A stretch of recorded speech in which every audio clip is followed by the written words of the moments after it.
So now we're going on to the next. Now we're going into chapter 25. What's the first word in chapter 25? Then. It's the 10th then. Now we have the parable of the 10 virgins. What do they represent? Let me see what my outline says. Now, in the Bible, 10 is the representative number of a congregation. In Judaism, they have to have what's called a minyan. That is, at least 10 persons before they can pray publicly. So I think the number 10 speaks to us of people in congregations. And this is just my thought, that these virgins basically represent churchgoers. I'll read the story quickly and then comment on it. Then the kingdom of heaven shall be likened to 10 virgins who took their lamps and went out to meet the bridegroom.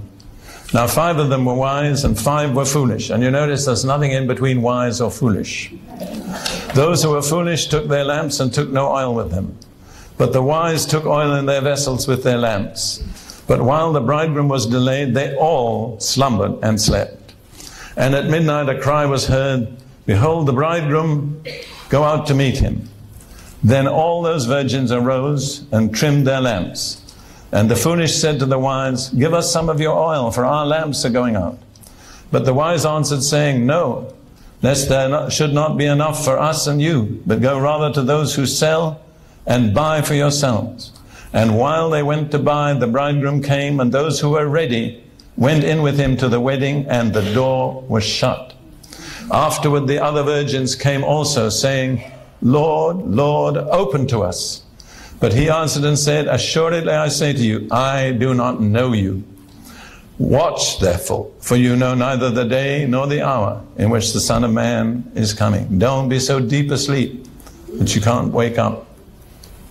Now let me point out some things about those 10 virgins that were common to them all. They all expected the bridegroom. They all knew the bridegroom was coming. They were not unbelievers. They all had lamps and oil. And oil is nearly always a type of the Holy Spirit. They'd had the Holy Spirit in their lives. And all of them slumbered, both the wise and the foolish. There was only one difference: the amount of oil they had. The wise had oil enough and to spare. The foolish didn't have a reserve of oil. And Paul says in Ephesians 5:18, be not drunk with wine in which is dissipation, but be filled with the Spirit, the Holy Spirit. Now, most of us would agree that the negative command applies. Be not drunk with wine. That's a sin. Why is it that so many religious people focus on the negative and never attend to the positive? The same command says, be filled with the Holy Spirit. If it's a sin to be drunk with wine, it's also a sin not to be filled with the Holy Spirit. And the word there, and this you'll find, I think, in other translations, means be continually filled and refilled. It's not just a one-time infilling. Again, I've lived with Pentecostals so long, I know they say, I was baptized in the Holy Spirit in 1984. I spoke in tongues. That's wonderful. That's 10 years ago. What's happened in the meanwhile?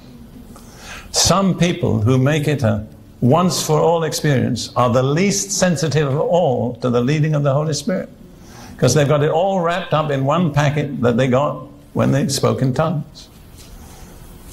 That's not sufficient.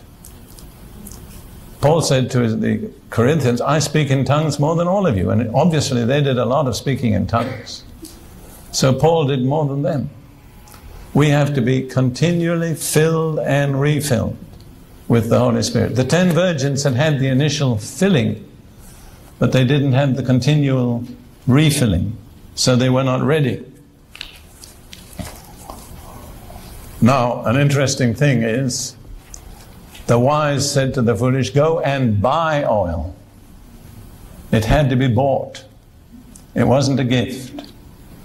So there are some things, some ways in which you have to pay the price for the Holy Spirit. Initially, he's a gift. But if you want to remain filled with the Holy Spirit, there's a price to pay. You see, I think of what Jesus said to the church of Laodicea, which is in so many ways a picture of the church today in America. Laodicea chapter 3. Revelation chapter 3. Thank you. Thank you, sweetheart. It's really good to have you there. Sometimes it's a little embarrassing, but it's better than being wrong anyhow.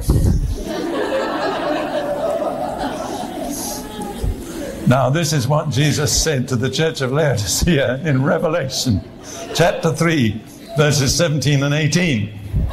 Because you say I am rich and have become wealthy and have need of nothing. Have you ever heard that kind of teaching? Yes. Did Jesus approve of it? Not the least bit. And do not know that you are wretched, miserable, poor, blind, and naked. I marvel that people can be wretched, miserable, poor, blind, and naked and not ever know it. That's astonishing. But I meet some people like that. Now Jesus gives them advice. He says, I counsel you to buy from me gold refined in the fire, that you may be rich, and white garments, that you may be clothed, that the shame of your nakedness may not be revealed. Jesus said, I'm not going to give it to you. You have to buy it from me. Gold tried in the fire. You know, gold in the ancient world was valueless unless it had been tested by fire. I believe the gold is faith. There. And Jesus said, I want faith that stood the test of fire. And you'll have to pay for it by endurance. You'll have to hold out under the tests. And then he said, white garments. Not everything in the Christian life is free. These are things you have to pay for. I'd also like to point out to you the difference between the evaluation of Jesus and so much contemporary Christianity. There was one church, the church of Smyrna, was poor and persecuted and didn't have much.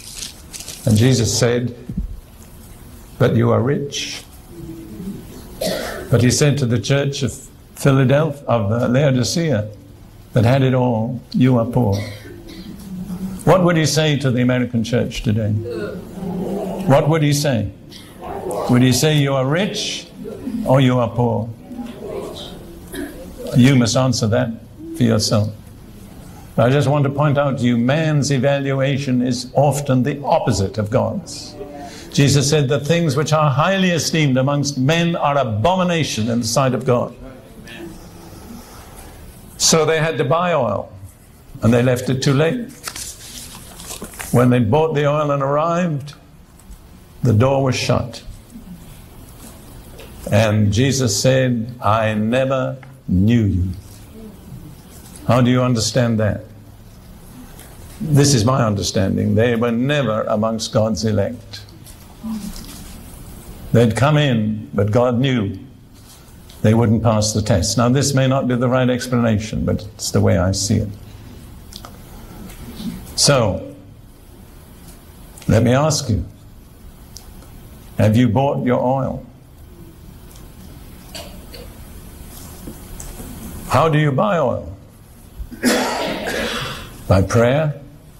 By Bible reading? By waiting on God? It takes time. It takes effort. It doesn't just happen. You have to make a decision.